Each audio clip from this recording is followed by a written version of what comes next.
Hello and welcome to the Intentional Clinician Podcast. I'm your host, Paul Krauss, licensed professional counselor. In today's episode, I'll be speaking with Andrew Henry, a psychotherapist from Arizona. We're going to be talking about all things anxiety related.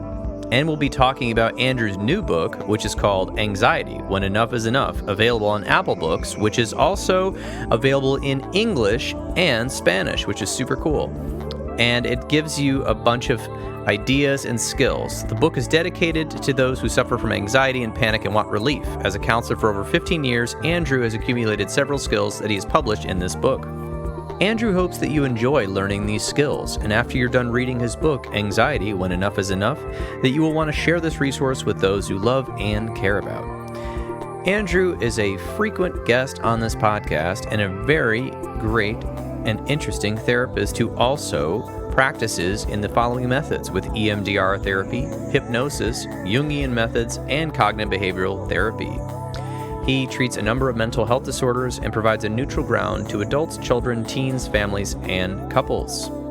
His focus is to help individuals center in their lives and become aware of their inner strengths. This is achieved by providing a supportive, safe space and listening to their concerns and customizing a treatment plan. Andrew is committed to his clients, and he is really working on helping them go deeper and learn the skills to live a vibrant life. So a little bit about what I'm up to before the interview. I have released this spring my first online course for parents of young adults. What do we do now? And it's live on Udemy right now. Oftentimes, if you've never bought a course on Udemy, there's a large discount, and so the course is anywhere between $10 and $25 for almost 3 hours of detailed content for the parents of young adults, and I hope you enjoy it. The link will be in the show notes.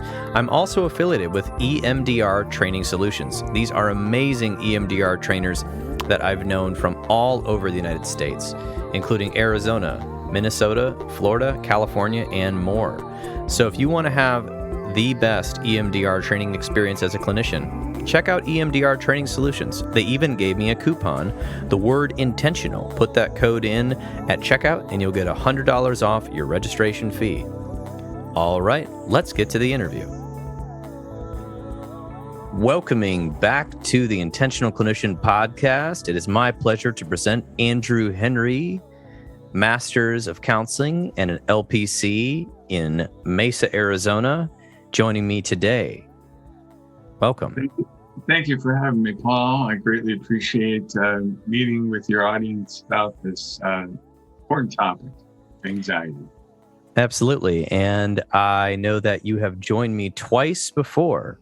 And so I think people will be able to look up those episodes and check them out if they like this one. So I appreciate you being a frequent guest.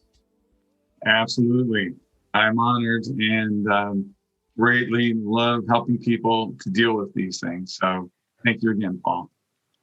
You're welcome. And so the reason we're meeting today, one of them, is to talk about anxiety and your new book, Anxiety, When Enough is Enough. And I've been leafing through this book, and it really gets to the point.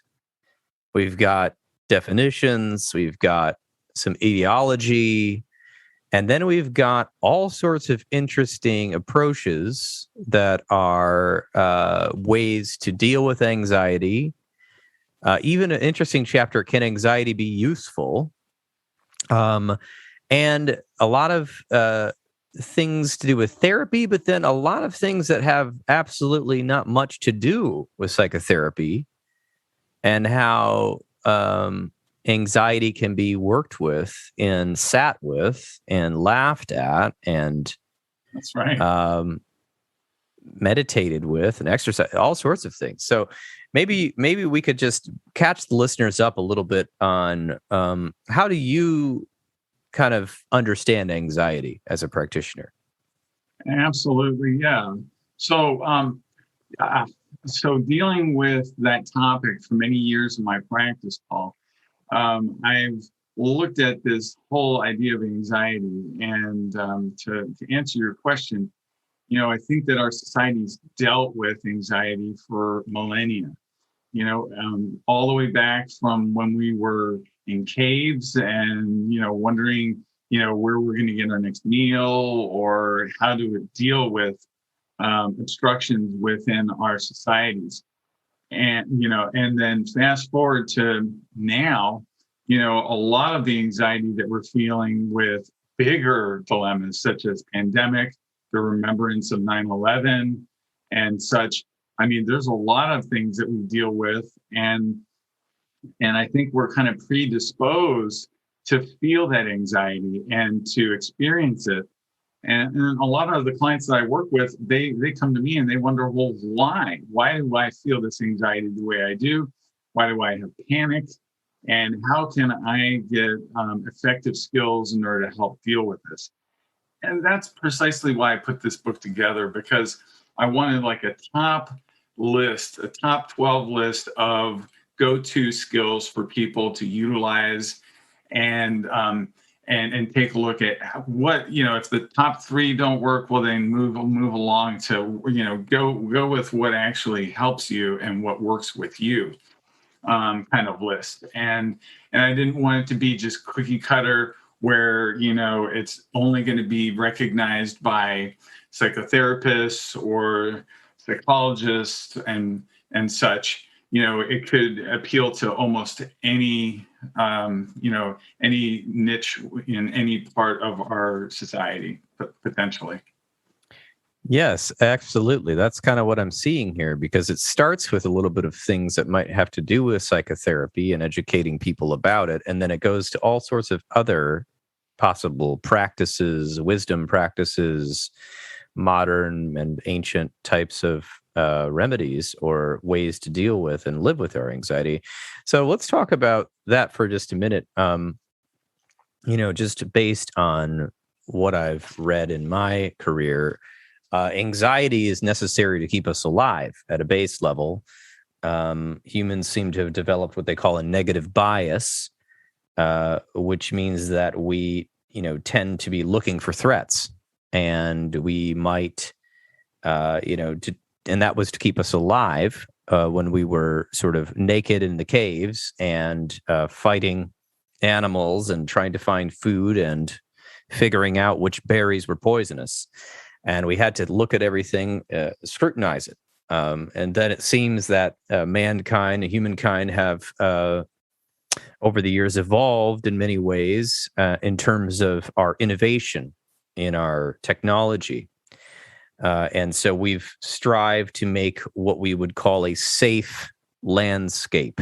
We've tried to tame nature, move into houses and structures we build that don't have rain coming down on us, that don't have animals coming in or people we don't know coming in and invading us. And yet, even with all these advances in transportation and technology and housing and food manufacturing and all these things we've done to kind of keep us feeling better about our state on this blue orb we're in, people's anxiety is just up there. It is just rampant, and people are feeling it. And and so maybe we haven't fully evolved mentally. We're unable to relax and enjoy what maybe some comforts that if a cave-dwelling human from 10,000 years ago came into our nice apartment or house and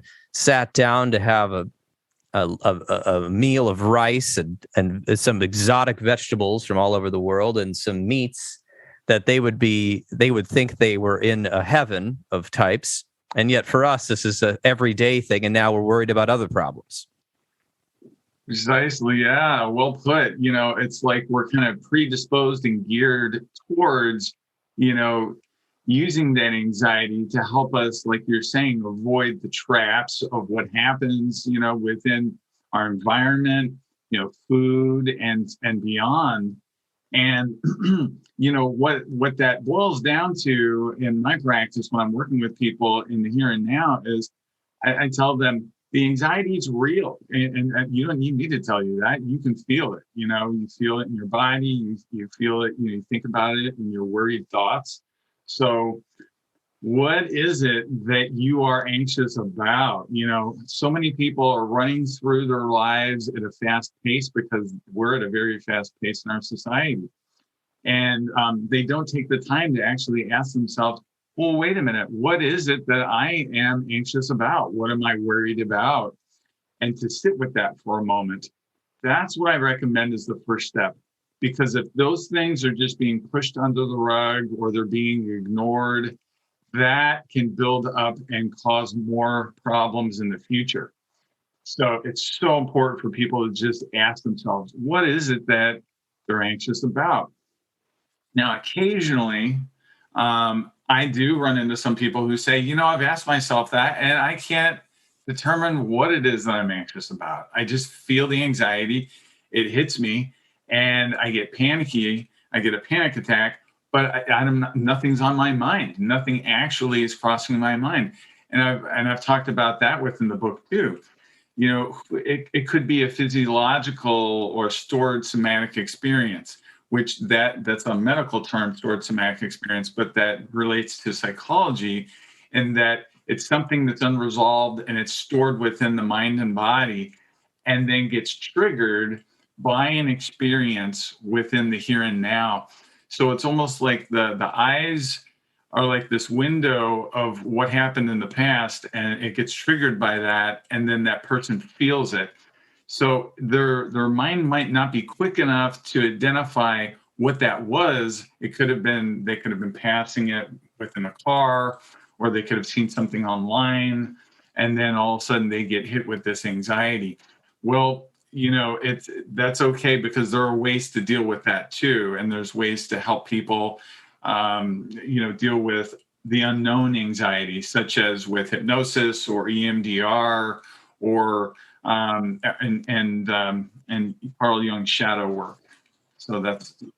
Yeah, I'd like to comment on that real quick so the reason is that people may not know what they're anxious about is because we live in a very stimulating world. If you live in a city or an urban area or even a mid-sized city that is not a rural, woodsy, field, desert area, you are going to be more stimulated than a person living out away from people. Not to say that a person living out and away couldn't overstimulate themselves with the use of technology and television and videos and cell phones and music and whatnot. But what I mean by stimulation is the autonomic nervous system is taking in inputs. And because of various factors that we won't get into, economic, societal, cultural, value systems, people are busier than ever, but on constantly differing tasks, constantly switching between environments. Whereas a person who was a hunter-gatherer would be busy all day, but they would have maybe less objectives and maybe less tasks. You need to gather the firewood for the next 3 hours, and then we need to go cut the animal up, and then we need to start the fire. It was a little bit more simple, but now we have all sorts of real and made up things going on. And so when the autonomic nervous system gets triggered, but what you were talking about, maybe by a past experience, it's our body's automatic warning system. And so when you said the brain may not be fast enough, what I think you're referring to is our logic awareness, our frontal lobe and our prefrontal cortex being aware of why we're upset. I've had many people come in and tell me, I don't know, I just had a panic attack. I was sitting in a parking lot, and but then when upon closer examination, asking them what had happened that week. Well, I was late on my rent, and I was worried about the environment, and I was worried about catching COVID, and I was worried about my nephew, and I was worried about what would happen at my job if I showed up late or something, and all these things. But they had been so busy trying to stave off, many different problems that they didn't actually have time to sit and figure it out. And then their autonomic nervous system went into a fight, flight, freeze, or a panic sort of, and that surprised them and woke them up to something. So there's lots of ways people can have anxiety, and for some people, it becomes what we call in the psychology world, the generalized anxiety disorder is one of them, where you can have increased anxiety in multiple areas of your life for a prolonged time, increase in blood pressure, sleep disturbances, irritation, anger, poor concentration, difficulties in relationships, and many other issues, including insomnia and just hyper startle responses. And these things can be really debilitating for people because once, let's just say it's the type of anxiety that kind of creeps up on you and doesn't have seems to have an antecedent or a reason. It's not just like, oh, I'm worried about, my job. It's creeping everywhere. It's becoming generalized into all areas of your life. It can really take over, and our body can get into a sort of rhythm that's a broken record of anxiety. Can you talk a little bit about what your thoughts are on that?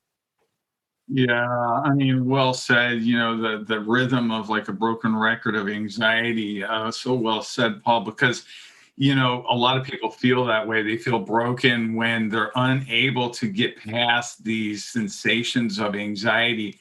And, a lot of smart people have said anxiety is the flip side of the same coin. And on the other side of the coin is depression.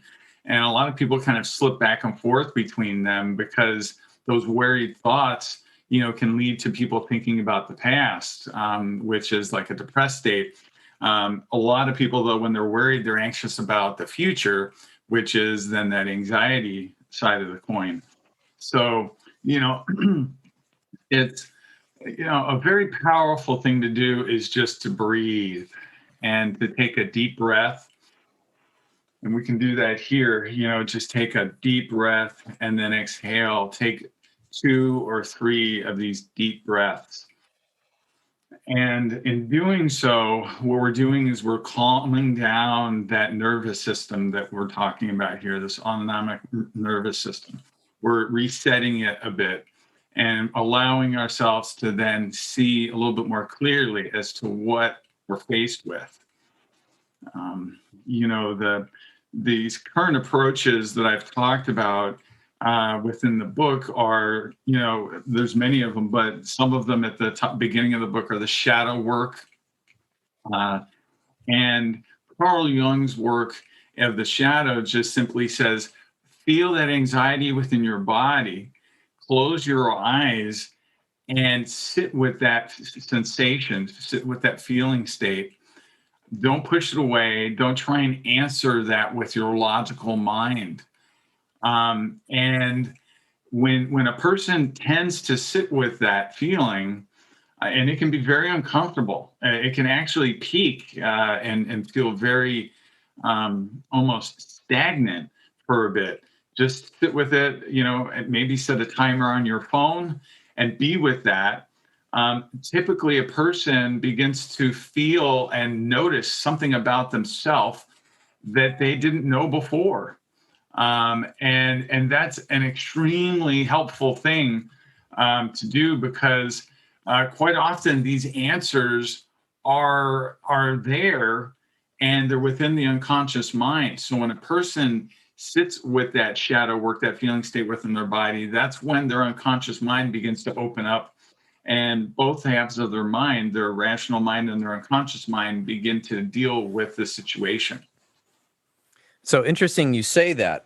I definitely think that it's good to get with a practitioner or a clinician for this, because I think when people are experiencing anxiety, even something as simple as sitting with the anxiety and listening to it and feeling it out and working on the shadow work, I think that could actually make somebody anxious, because one of the things I've noticed when people are anxious is they get anxious about feeling more anxious, which then makes them more anxious. And that reminds me a little bit of what they call panic disorder. When you get a panic attack and then you try to control not having any more panic attacks, and the more you try to control not having a panic attack, the more panic attacks you have. So interesting you say slow down the autonomic nervous system. Part of it is that what I found with anxiety is it's very hard to think your way out of anxiety. Now, with a practitioner or with an out loud script or with a writing or some of the things you've listed in this book, I think you can think your way out of it. But a lot of it is physiological. We have to start getting our body into a state like almost like fake it till you make it. We have to start breathing slower, taking a time out, turning off the phone, sitting in nature. Getting away from the stimuli and letting some of this energy work its way out. What are your thoughts on that? Oh, yep. You're saying exactly what I'm talking about here, Paul, because when you're sitting with it and you're slowing down to actually feel it, it's fascinating because we're told don't feel things that you don't want to feel, push them away. Take this or do this or work out. And there's nothing wrong with working out. There's nothing wrong with taking medication that's prescribed. Okay. But when we're talking about things that are beyond that, sitting with it, what I've recognized over time in my practice and what the clients that I've worked with have told me as feedback is that it helps them validate their experience by sitting with it. And that's huge because instead of invalidating by saying, don't feel this way, push it away. This is the opposite of that. This is saying, whoa, well, hang on, even though it's uncomfortable, I'm going to sit with this for just a little while so that I can validate myself and this experience and not say there's something wrong with it or that I should not feel this way. It's taking away the shoulds and the coulds, and it's just being with what is and just allowing that sensation to be. And you're right, absolutely. Possibly have a counselor's name on hand, and in your phone so you can reach out if that person tries this and they get stuck and they feel like, oh no, now I really have this big anxiety and I need further assistance with it. By all means, shadow work can be an opening towards getting more help. And if it doesn't resolve the situation. And so for sure, that person should reach out and get some assistance if needed from a professional. Yes, absolutely. And I think that's definitely something I say in every show is that while you can get a lot of information from podcasts and books and television and movies and YouTube and all these things about psychology, until you know how to apply the methods, and often you can't do that without somebody who is able to be a mirror to you or to help you through or help you actually experience these methods, you won't see much change because knowledge without action is just more information, which could possibly even lead to more anxiety. Because here I know all these things about anxiety. Why am I not feeling any better? So I think that's amazing. To talk about, therapy has been proven time and time again to be very effective for anxiety, psychotherapy and counseling, interchangeable terms. And there are thousands and thousands of studies on that. So we don't even need to go into that. I mean, I think there's over 20,000 at least that prove that.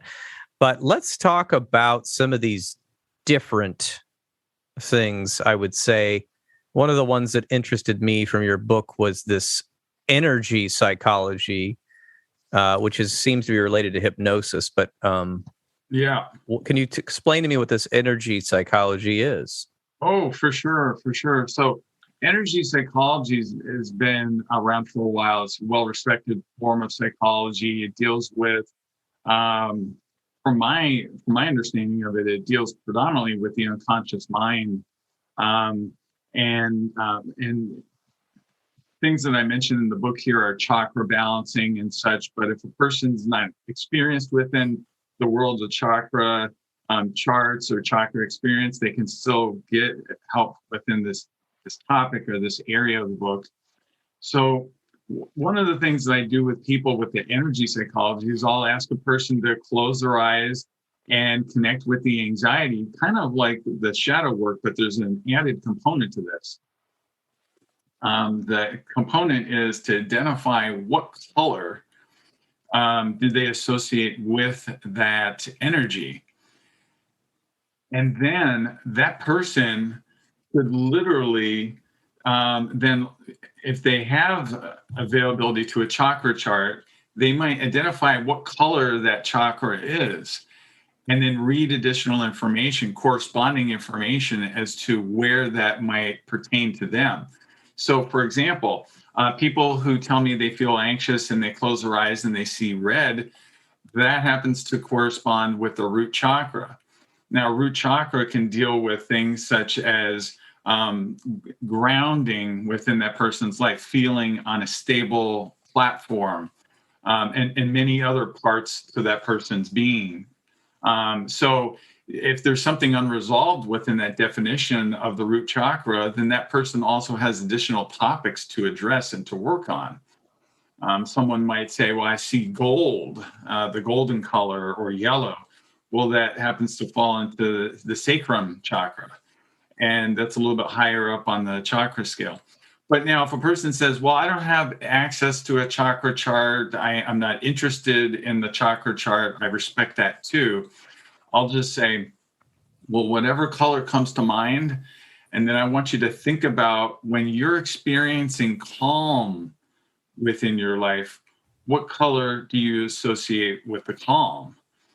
And then just in a guided meditation, I ask that person to breathe the color of calm in and then exhale the color of the stress.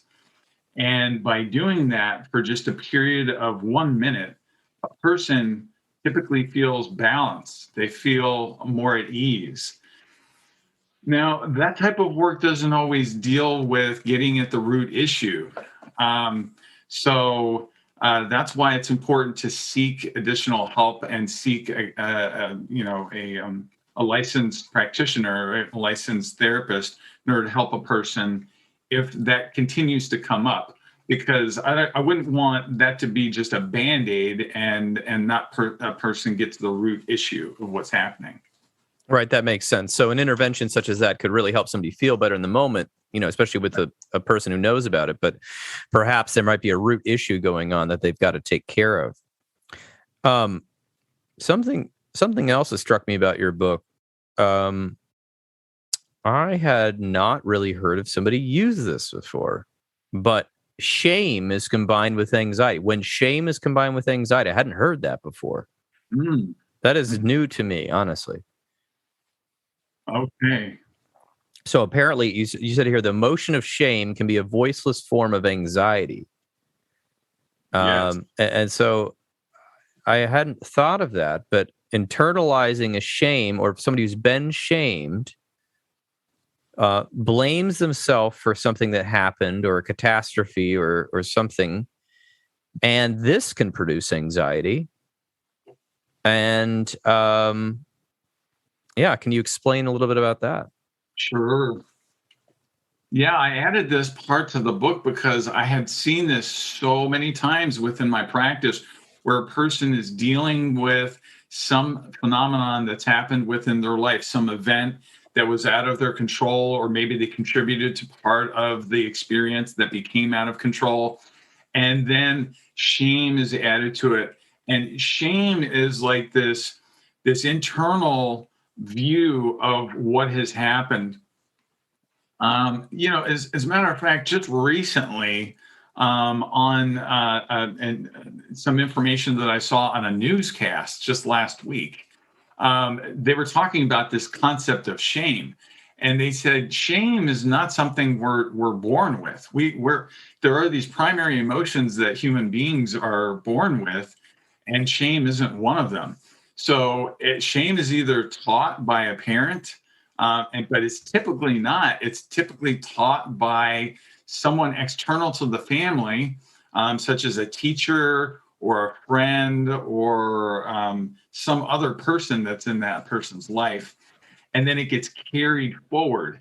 Well, if that shame is unresolved and then it gets mixed with this root cause for the anxiety, it has sort of like a compounding effect that both of them then need to be dealt with in order to help that person overcome the anxiety. So the shame is sort of this view of what happened, and then the person internalizes it and feels, I guess, shame about it or poorly about it. And then this Right. can get coupled with anxiety, Mhm. is what I'm hearing. So yeah, I've never heard that before. Right. Now you cover some interesting ones. Obviously, exercise is well known to help anxiety, and That's eating right. certain foods and avoiding certain like caffeine and things can help with anxiety for sure. I thought about this other one, artistic expression. Mhm. I've heard of it. I've heard of the term sublimation, where you take something that bad that happened and you try to turn it into something good or something artistic. But Ah, tell me a little bit about how maybe somebody expressing themselves artistically could help with sure. anxiety. Sure, absolutely. So, yeah, I took this part out of a training that I attended from the Carl Jung Institute um, out of um, out of Switzerland. And what had happened was they actually advised people to sit with what they were dealing with and then journal about it. Okay, so the first step is to identify what, in this case, what you're anxious about, create a heading, journal about it, take that journaling, boil it down into a single sentence, okay, and then take that sentence and turn it into an artistic expression. So what happens with that four-step process is that that person begins to like 3D see what was causing the anxiety, and in that, it's pretty cathartic. A lot of people feel a release, and some people take that and put it on a wall. Some people see it and they say, "Aha, this is what has been at the root cause of this for me," and they burn it or shred it or tear it up and throw it out. So because they've identified it, they can see it. Um, that's a very powerful example. I didn't include all those steps within the book because I don't own that method. I advise people to do that, but in the book I've kind of given a shorter version of it. But here on the podcast, I wanted to speak more to it as to what occurs within that and how I arrived at that topic. Yeah, I think that's very, very profound and useful for people to use artistic expression and anxiety. Um, so another thing I thought about was, well, a mindfulness. Of course, we've talked about that a lot, but I do think if somebody can use mindfulness meditation as something for anxiety, this may be very useful because of the research coming out showing that if you can do, I mean, this is many different studies, but one of the studies was 60 days of 20 minutes of mindfulness meditation starts training the brain to become less anxious and also improves working memory and improves performance. Yep. So, I mean, you said you started with breathing, but are you okay explaining a little bit about what this mindfulness meditation would be? Oh, Um, sure. yeah. Yeah, absolutely. So, yeah, so the meditation, the breathing, breath awareness meditation deals with when a person's breathing and if a thought enters their mind, it's to not judge the thought. It's to see it as like a cloud passing through the sky and then just return to the breath. And what that's doing is, again, this is a lot of these skills are bringing the person back to validating their existence or validating their experience. So, but that breath awareness just allows that person to sit with that with that feeling and be with it and just allow whatever's coming up for them, and just not to judge it, not to not to say that this should be this way or has to be this way. It's just to allow it to be. Another part of the mindfulness that I put here in the book is Thich Nhat Hanh, who was a Buddhist master, a Zen master, who was nominated by Martin Luther King Jr. for a Nobel Peace Prize back in the 60s. And Thich Nhat Hanh says in his books, so if you're washing your hands with the water, just be with the water. Only be with the soap and be with the water. Connect with your breath. As you're walking, just be with the steps. And I believe I've mentioned this in a previous podcast, but I think it's a time-tested method. It's time-proven. And that can actually help a person reduce anxiety too, because it's connecting with the now. So if a person gets relief from their anxiety by connecting to the present moment, they can follow that by asking themselves, is what they're worried about, does it exist now? Does it exist today? If it doesn't, if it's happened in the past and that person can let that go for today, that's perfect. Just be with the now. Another skill that I don't think that I put in this book, so I might add it to a future writing, is the concept of a worry clock. So if a person's really, really worried about something that keeps coming up, but they have no resolution, they have no way to deal with it, they can actually say, well, today at 4:30, I'm going to worry about this for the next half hour of that time. So from 4:30 to 5, I'm just going to sit with that and worry. Now, outside of that time, if I have that worry come up, I'm going to send it to that time and not worry about that now, but worry about it then. I like that. Keep going. Now, a person who does that, they need to do the worrying, though, at 4:30, because if they don't, then their mind and body is going to say, you didn't do that. You didn't say what you're going to do. Now you're going to worry about it all the time again. So it's important to hunker down and worry. And one of the people that I was working with this skill, they took it to the next level, and they said during that time, they actually plan. They worry, and then they strategize how to address what they're worried about during that half hour. And I said, that's fantastic. I'm going to pass that along. I love it. One of the things about mindfulness is it's almost countercultural to the Western world. I mean, mindfulness-based stress reduction was brought, I suppose, to the University of Massachusetts Medical Center by John Kabat-Zinn in the early 80s. And he basically medicalized a Buddhist practice of meditation and made it secular and accessible to people here in the United States, where the primary religions are Christianity, Catholicism, and things like that.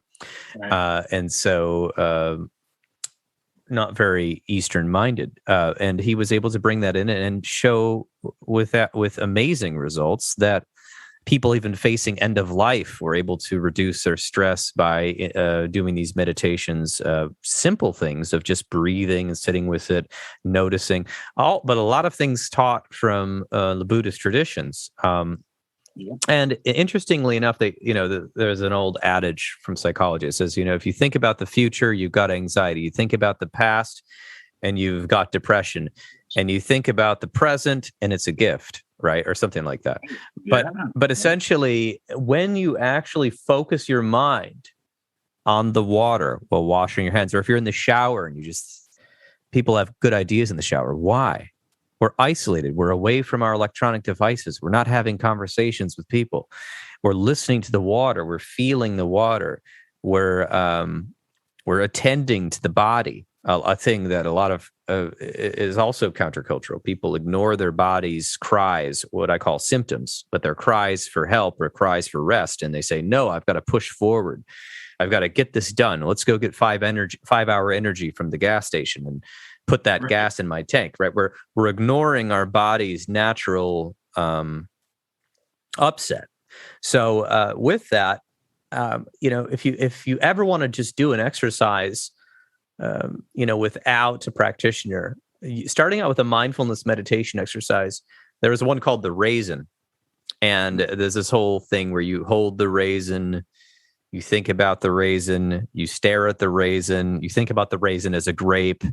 You touch the raisin with your tongue, you put it in your mouth, you focus, and it takes like 7 to 10 minutes to do this activity. And it's so interesting how, especially if you get led through the activity, it's even better if you're being led through it, how all of a sudden you forgot about your cell phone bill and you forgot about where you had to go later. And some people call that mindfulness, and some people call that getting into the flow of life. And when you're in the flow of life, you are experiencing things as they come without trying to heavily regulate the clock. And I think sometimes, I love that you talked about the clock and putting the anxiety in that clock, but I think for some people, the clock is such an anxiety-producing tool. I don't know how long we've, I know that in Japan, they've had clocks for hundreds of years going back, but I don't know how long we've really been measuring time the way we do now, as opposed to ancient mankind for most of our existence on the planet have been measuring it by the sun and where the sun was in the sky.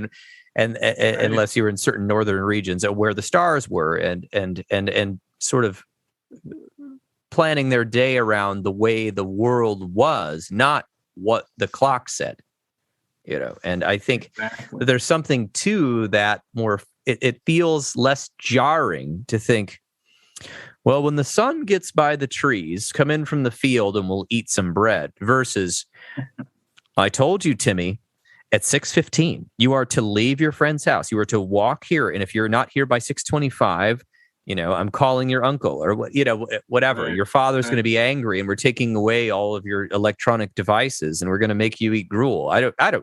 It just it's so jarring to think about. What about tick, tick, tick, tick? The clock's ticking. What if I'm having the best time of my life with my friend?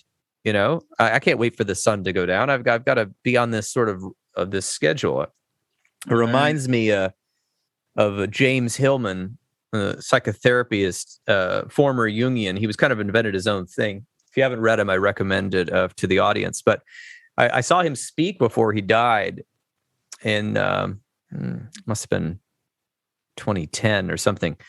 And he said he gets lots of patients wanting to change their lives, and they'll let him do all sorts of treatment interventions in the therapy hour. But he said the most resistance he's ever received from patients across the board was when he tried to treat their schedule.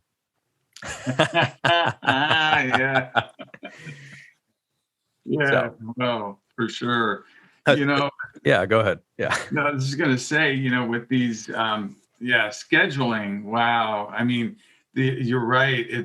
There are these major worries in our lives. There's finances, there's relationships, and both of those deal with scheduling. A lot of that, it boils down to, can you fit it in your schedule? Can you, garner time within your schedule? And the anxiety that can produce, it can be overwhelming for some people. I just think of some basic organizational skills. If a person's very anxious about not being able to schedule properly, if they take a quick course or they learn some techniques on how to effectively manage their time, there's podcasts on this, there's TED Talks on this, there's written material on organizational skills, and those skills can help a person feel more relieved, because it gets back to the old axiom or the old idea that if you're responsible for your time, then there's freedom within that responsibility. And that can be useful. And also being responsible for using some of these skills or other skills that have been helpful can be helpful. It can be utilizable. I'm looking further down. I talk about alchemy and anxiety. Carl Jung mentioned that there are these dialectics So dialectics are opposites.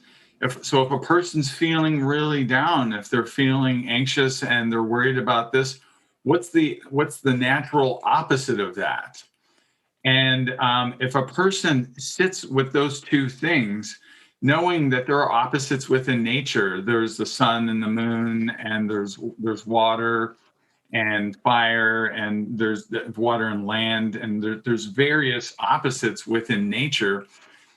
That could be a reflection or a mirroring for a person's life too.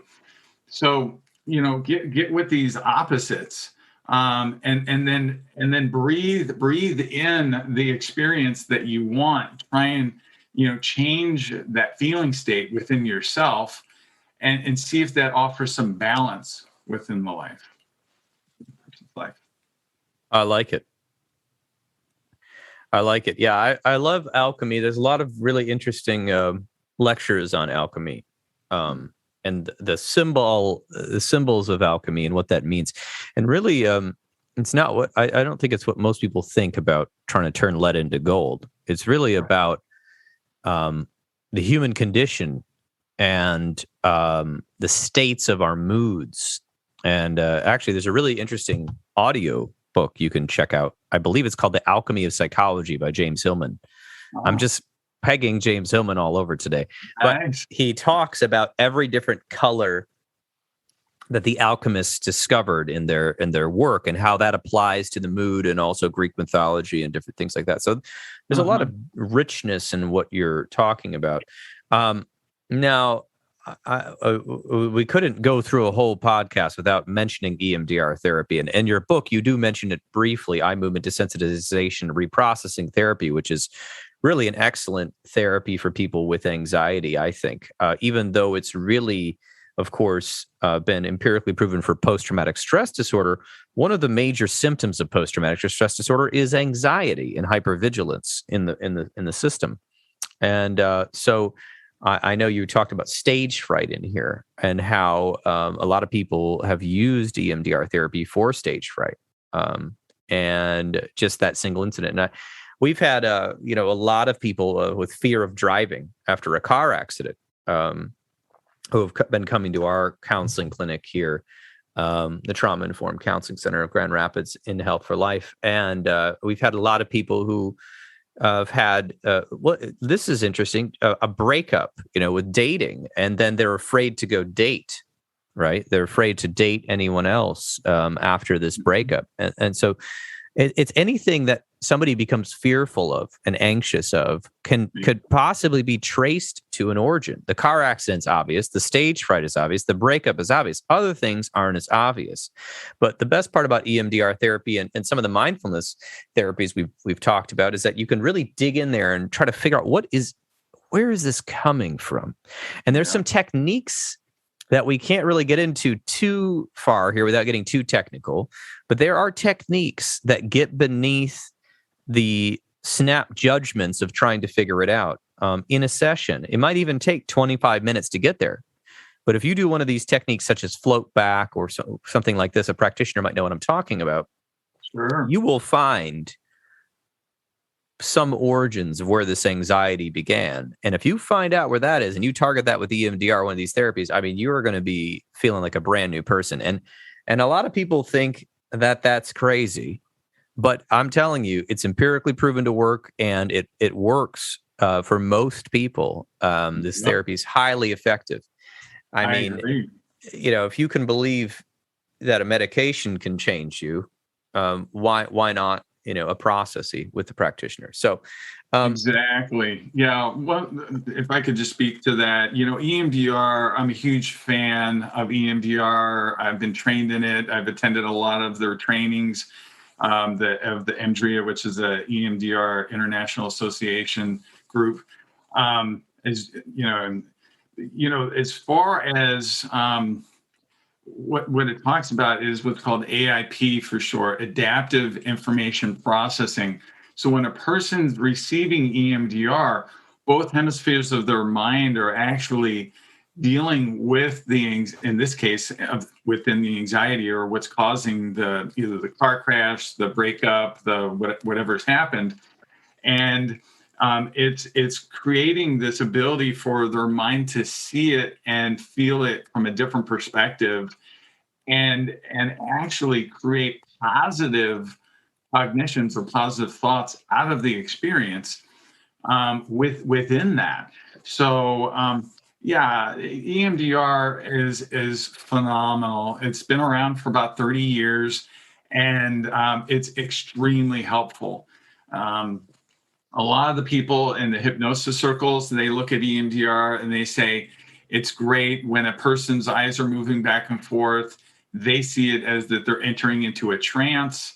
That may be so. I'm not quite sure. I'm trained in both, and but I can tell you that if it is a trance, it's a very it's a mild trance, because that person's extremely aware of what's happening for them, and they're very present and in the moment. And there's ways to help them straddle that within that process of EMDR.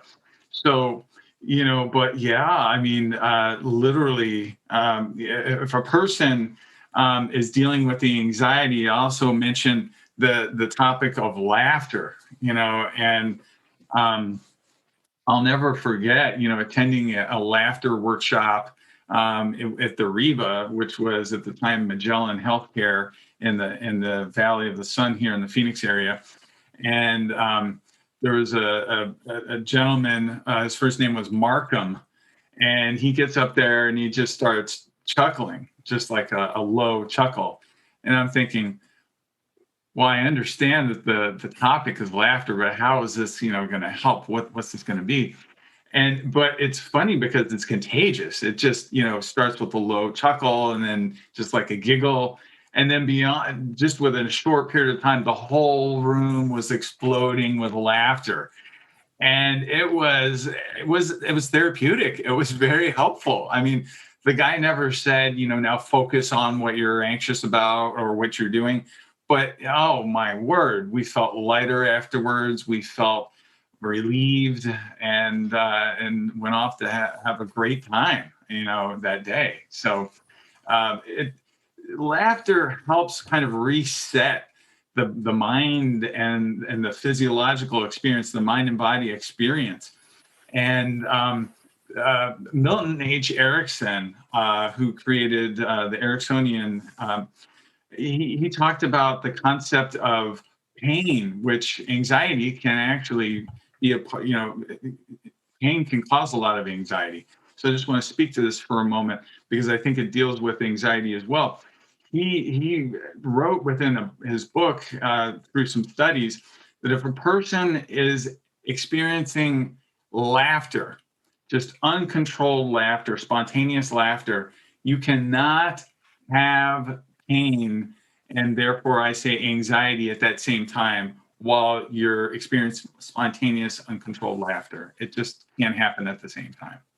I love it. And one of the things that struck me about laughter is I think that for a lot of people, anxiety is a stress or a physical sensation in the body and the mind about wanting control. And when you want control, which most people want some type of control about their life, you see this when people have phobias. Why don't you want to go up in the hot air balloon? Because I'm out of control. I have to trust that the balloon is going to land and not hit electrical wires. And why don't you want to go in an airplane? Because I don't know what if the pilot has had a bad day, or was drinking, or what if the plane malfunctions? And when a car, people feel like they're in control, even though there's other people who may not be in control of their car, but you feel like you're in control driving a car and walking around. But as humans, we're vulnerable. There's a lot of things bigger than us in this universe, Sure. And well, why don't you want dangerous. to get up on the stage? Why don't you want to give a presentation in front of your colleagues? Why don't you want to do the and then fill in the blank? If there's anxiety about these things, why not deal with the anxiety? That's how what I'm talking about within the book and what we're talking about here on your podcast, how that translates into life. And to help create that flow that you mentioned, that flow within the life, because when there's less of that anxiety, then there's more of that rhythm and that flow, that river within that person's life. I agree completely. And one of the last points I wanted to make about control real quick was it struck me that when the whole class was laughing, it became almost out of control laughter, I think is what you said. Laughing uncontrollably, because what if you really laugh in a belly laugh, and you may be watching a comedian or something like this, or something just hilarious happens to you or absurd, you almost can't stop laughing. It's almost like a hiccup. And I wonder if that isn't releasing some of that tension of needing control and reassuring you in a way that it's okay to not be fully in control all the time.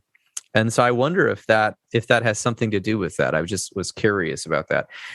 One of the things I think I really liked in your book, and I'm not sure if you said it like this or not, but making peace with your anxiety, meaning that you may continually feel anxious about some things, but if you can have a meta-awareness or meta-consciousness that you are not your anxiety. The anxiety is being experienced by your physical body, by your nervous system, by your mind. And because of the circumstances you're in, and you're able to zoom out and see a bigger picture, you may be able to have peace at the same time feeling anxious. That was interesting to me. What do you think about that? Yes. It's that making that peace with the anxiety. If that person can just literally, come to terms with, for example, there are things that can create anxiety. I deal with some people who have cancer. I deal with some people who have unexplained medical issues. I work with some people who have had things that they did not expect to occur within their life. And if a person can come to terms with, am I doing all that I can do to address what I'm faced with? Am I following the doctor's recommendation or whomever I'm seeing of their recommendation? And am I taking the necessary steps to be in the present moment? That, I think, can usher in that acceptance and making peace with what a person's faced with.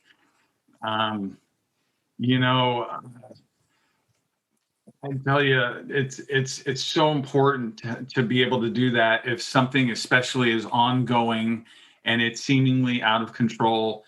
What part of that do you have control over? And if there's something that you do have control over, what are you doing with that? And know that can change over time. You might think that these are the steps that you need to do today. Great. Maybe in a week from now or in a month or two, those steps can change. Be with the now. Be with what is today. So breaking down, if we have a loss of control, which can lead to anxiety, breaking things down into small things we could control might help us feel a little bit better. Absolutely. Instead of thinking about the global.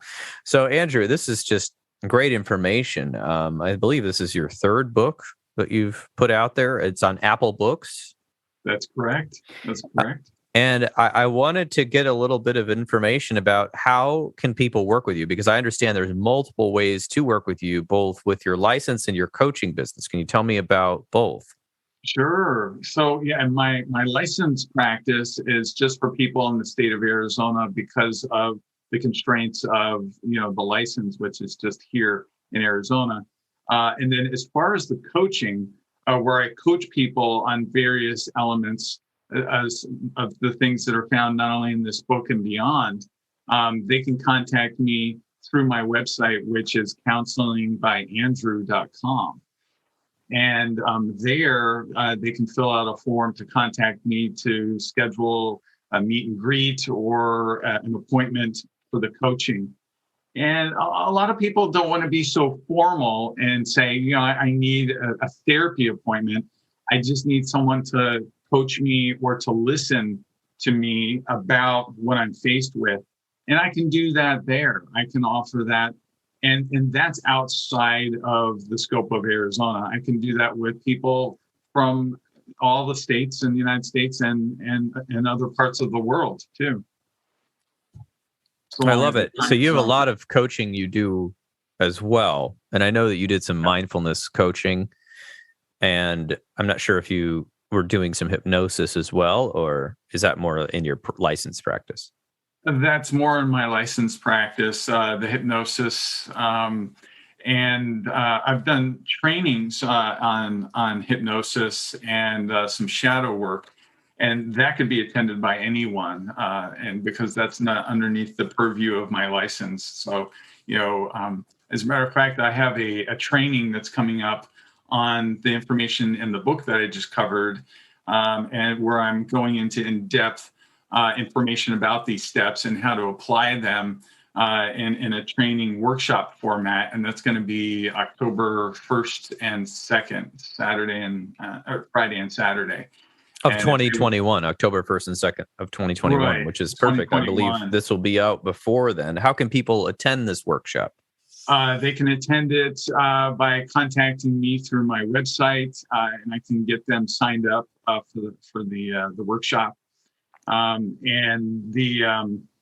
it's through a training consortium. So and Randy Webb's going to be the host. He's going to be the mixologist person. So. Oh, wonderful. Okay, that's exciting. Yes. Yeah. Randy, also a frequent guest on this show when I can get him. Right. That's awesome. Very excited about that. I'm going to have to talk to you about that myself. Great. So. Great. Well, and I'd almost be remiss if I didn't mention one last thing about the anxiety. There was a phenomenal TED Talk by Kelly McGonigal, PhD, and her concept of anxiety really kind of turned some of this information on its ear. She did a longitudinal study where she examined, I believe it was a total of 500 people, or 500 people, a total of 1,000 people, 500 people who believed that anxiety should be pushed out, should not be dealt with, 500 people who felt like if you're feeling anxious, get up and do something, see it as a wake-up call to actually do. And she said that this longitudinal study showed that those people who did something about what their mind and body were telling them to do, to wake up and do something, they did way better. They felt better. They were physically more fit and had less repercussions from the anxiety itself. So, I think that just lends itself to say, well, another skill here then would be if you're feeling anxious and your heart's pounding or you're feeling tight or something, why not get up and do some stretching exercises? Why not do something with that anxiety? And it could be doing something what you're anxious about as well. I think that's great. To take action is important. And I think it's especially important with anxiety, and depression, but anxiety can be just as paralyzing as depression. And so if we can get that motivation to even move and stretch, I think that can start to turn things around. And I think especially with the teenagers and young adults that I've been reading about, reading their phone for 7 to 10 hours a day in between appointments and work and school, we've seen an epidemic of anxiety, not just what's happening in the news. So I think that's important to remember that life takes place in your body and where you are. And yes, life is taking place elsewhere, and you can read about it all day ad nauseum and watch videos about it. But remember that life is taking place where you are. And to be quite honest, I think phone addiction will be in the next edition of the Diagnostic Statistical Manual of disorders, phone or internet addiction. Yeah. I agree with you. Yeah. I think that the last two generations have had that, the computer in their hand, the ability to connect with things that are right there, immediate. And that's something different than the generations before that, before smartphones were invented, and the complexities that go with that, but also the gifts that go along with that. And it's about being, again, organized with your time, being responsible for what you are choosing to do with it. It's a choice, and then adhering to that. That helps reduce the anxiety related to these things, and just a quick snapshot of. that. All right. I love it. Well, Andrew, it's been my pleasure having you on the podcast today. I'm excited about your workshop. I'm excited for people to check out your book, Anxiety When Enough is Enough, by Andrew Henry, Masters, LPC, licensed professional counselor, and checking out your website, counselingbyandrew.com. And I'm sure we'll have you back once again. Very good. Looking forward to it in the future. And thank you for the now. I greatly appreciate the opportunity to talk with your people and the people that are listening to this podcast, and to know that there is a way through and to deal with anxiety if you're faced with it. Thank you. Thank you.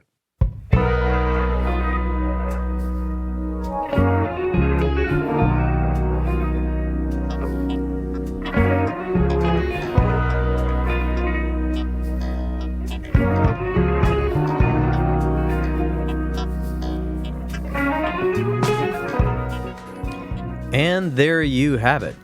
This has been another episode of the Intentional Clinician Podcast with Paul Krauss. If you're enjoying this podcast, please share it with people you know. I would surely appreciate it.